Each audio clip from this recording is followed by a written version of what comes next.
Welcome to the Balancing Act podcast with Singer Lewack. In this episode, we're tackling a question that comes up time and time again.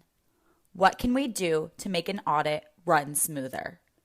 Joining us are Rob Schlener, audit partner and assurance practice leader, and Cecilia Sanudo, director in the assurance and advisory practice. With decades of combined experience, they'll share practical insights on how strong, proactive communication before, during, and after the audit can make all the difference. Let's jump into the conversation. Welcome to another installment of the Singer Lewack Balancing Act podcast. My name is Rob Schlener, and I'm an audit partner with Singer Lewack. I'm also the assurance practice leader for the entire firm. I'm here today with one of my colleagues, Cecilia Sanudo. Cecilia, I turn it over to you for a little background on yourself. This is Cecilia Sanudo. I'm a director with Singer Lewack's Assurance and Advisory Practice. I've spent the last 16 years servicing closely held and private equity-backed middle market companies. Thanks, Cecilia. Today we're going to talk a little bit about something that comes up all the time with both current clients and prospective clients. What can we do to make our audit run smoother? My answer usually is always the same, and it really is just one simple word, and that is communication. It does sound simple and too easy to be true, but really it does boil down to an effective communication strategy, not only during the audit, but before the audit and throughout the audit. So let's get into that. Cecilia is one of the senior members of our audit group. You've had a lot of experience dealing with audit engagements, big and small, complicated and relatively simple. What are your thoughts on my statement about communication being the key to a smooth audit engagement? I totally agree with you, Rob. Communication is key in successful audit engagements. A common question I hear from prospective clients relates to talking and communicating clearly about audit fees. They will frequently ask, how much will the audit cost? At Singer Lewack, one of our mottos in delivering top-notch service is no surprises. And this starts with the communication around our engagement letters. We take the time to meet with prospective clients, review their most recent financials, understand their organization and their needs, not only for the upcoming engagement, but from an operational perspective. From there, we take the time to build a plan. We set clear expectations, including those around fees and timing. This way, our clients understand the scope of the audit and what circumstances could change their fees.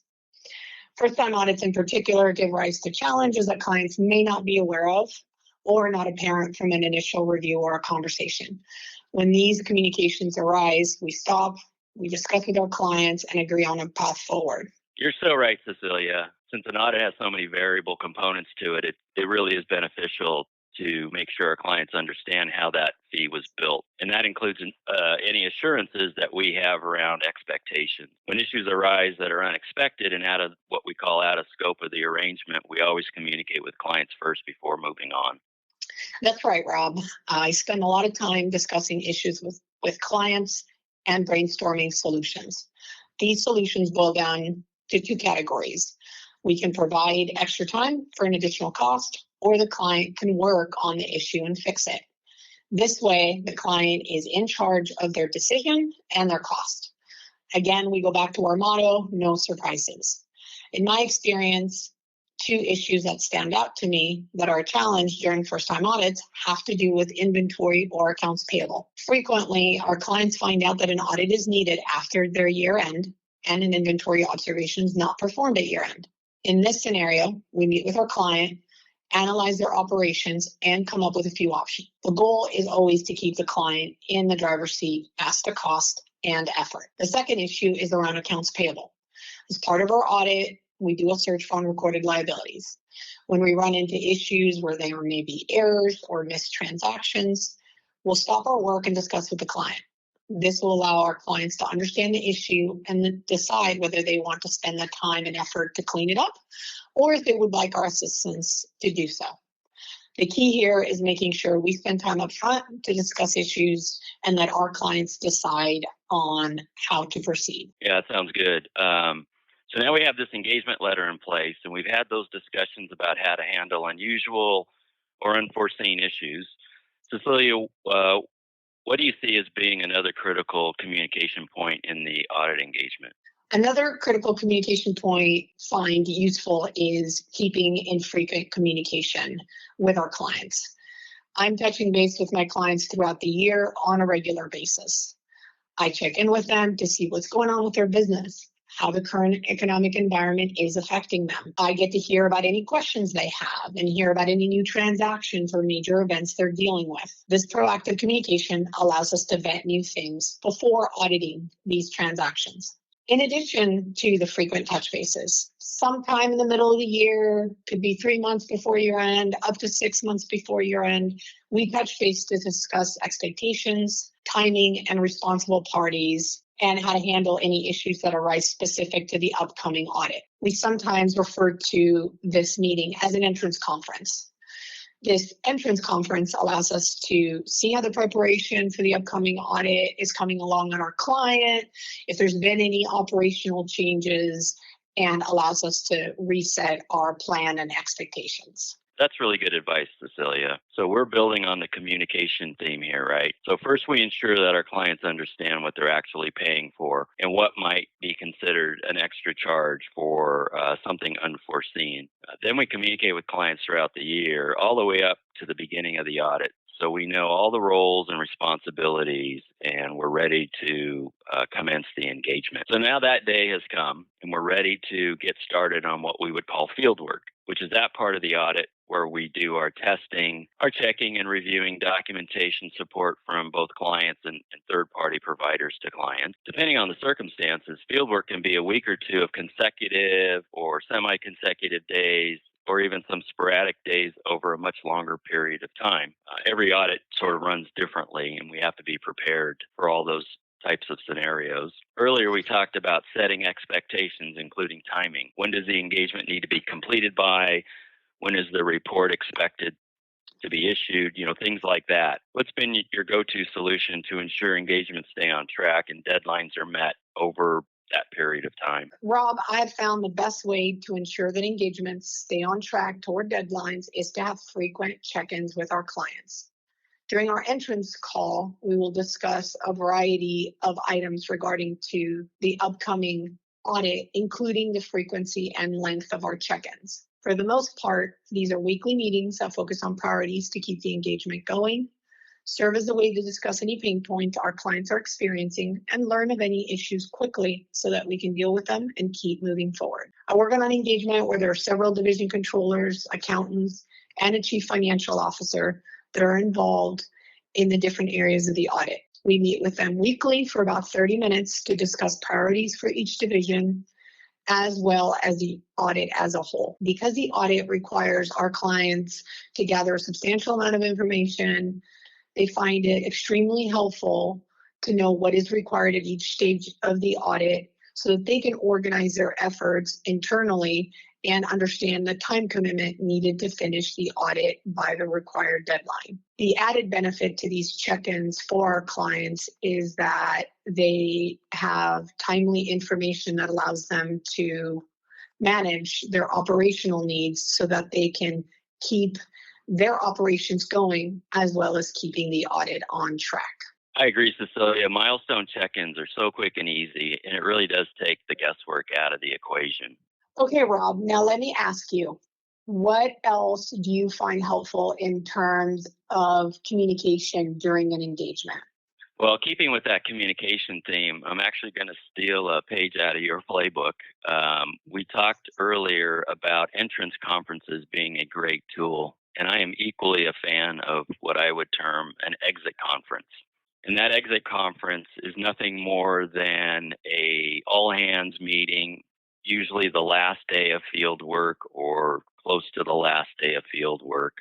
Does not need to necessarily be everybody around the same boardroom table. People gathered together electronically or otherwise to discuss what has been accomplished so far in the audit, what was expected to be accomplished at this point in the audit, and then equally important, what is left in terms of getting done and getting to the final report stage of the audit. So when we sort of walk away at this point from field work, everybody on both sides understands what their responsibilities are from this point to the end goal, which is the issuance of that audit report. I agree, Rob, and here's why. Exit conferences are a great way to share what was learned during the engagement. After we finish field work, we meet with our client to discuss adjustments as well as process improvements. These include process improvements that the company can make to improve their operations and controls, as well as lessons learned during the audit to help make the process smoother going forward. Our goal here is to share what was learned, offer recommendations that can add value to our clients' ongoing operations. In addition to Rob's point, we will discuss what is needed to finalize the audit so that we all continue being on the same page and continue driving towards issuance of that report. So Rob, we've talked about the art of communication and certainly pointed out the benefits of it. But what about the actual conversations themselves? I'm sure you've heard a lot over the years. Advice I got from one of my earliest mentors, which is actually the partner who hired me here at Singer Lewack. She used to say, a great sounding explanation doesn't make up for bad accounting. So think about that a little bit. I mean, there's certainly good explanations as to why this or why not that, but really what I'm referring to here is when clients try to talk us out of the conclusion that the facts lead us to. At this point, we really work together with our clients to get the understanding that a finding or a correction really isn't an indictment of them or their staff or their performance. Rather, it is an opportunity to take corrective action and improve the reporting capabilities of the organization. The entrance conference we talked about earlier and the periodic calls and meetings throughout the year certainly minimize that skeleton in the closet scenario or the so-called aha moment. Remember that the end goal for an audit is to provide an opinion of a business's financial statements that things are materially correct and not necessarily perfect. Absolutely, Rob. Our goal is always to make sure things are materially correct and not perfect. To that end, I would add that as a client, if you're being asked for something and you don't understand the purpose of it or can easily provide it, by all means, speak up. That's why we have these frequent touch bases to make sure that our clients understand what's being asked, the reason, and if it's something they can't easily provide, we can provide direction, clarify what we're looking for. This helps our clients to marshal their efforts and make sure they're not getting it wrong, they're understanding, and they're not wasting their time redoing work. Speaking about time, I think you'd agree that one of the top one or two reasons for an audit engagement to become a little unpleasant for clients is that clients typically underestimate the amount of time it actually takes to prepare for that audit. You know, personnel are already under pressures with just their day-to-day work responsibilities, and now they have to put extra time in during that audit season. Definitely agree with you there, Rob. I work with a few of our clients where their operations or the size of their accounting team does not allow them to prepare for the audit effectively, and they ask us to come in and help them with a variety of tasks around their preparation for the audit. The range of the services that we help our clients in audit preparation range from writing technical memos for them, helping them develop internal control documents, and sometimes can take the place of helping them reconcile accounts that they may not have the time, skill set, or bandwidth to work with. We perform this function regularly for our non-audit clients, and they all love the fact that we can be responsive to their auditors and provide them with the information they need. This allows our client staff to stay focused on their operations and their business accounting while keeping the audit moving at the same time. Those audit prep services always end up with clients thanking us for taking the pain away. So now we're getting to the end of our time here. I hope you're finding this discussion useful. There really shouldn't be any mystery surrounding an audit engagement. If there is, I would encourage you to reach out to Cecilia or me to discuss your situation. Absolutely, Rob. As I think back on my more successful audits, these start and end with proactive communication and frequent check-ins. If you're currently lacking that in your auditors, get in touch with us and let us show you the difference that collaboration and transparency can make to your audit engagement. Well said, Cecilia. And with that, thank you all for listening. That brings us to the end of this episode of the Balancing Act podcast with Singer Liwak. If you're looking to improve the audit experience for your business, remember, clear, consistent communication is key. From setting expectations early to staying aligned throughout the process, it's the foundation of a smooth engagement. For more insights or to connect with the Singer Liwak team, visit singerliwak.com. Thanks for tuning in, and we'll see you next time on the Balancing Act podcast with Singer Liwak.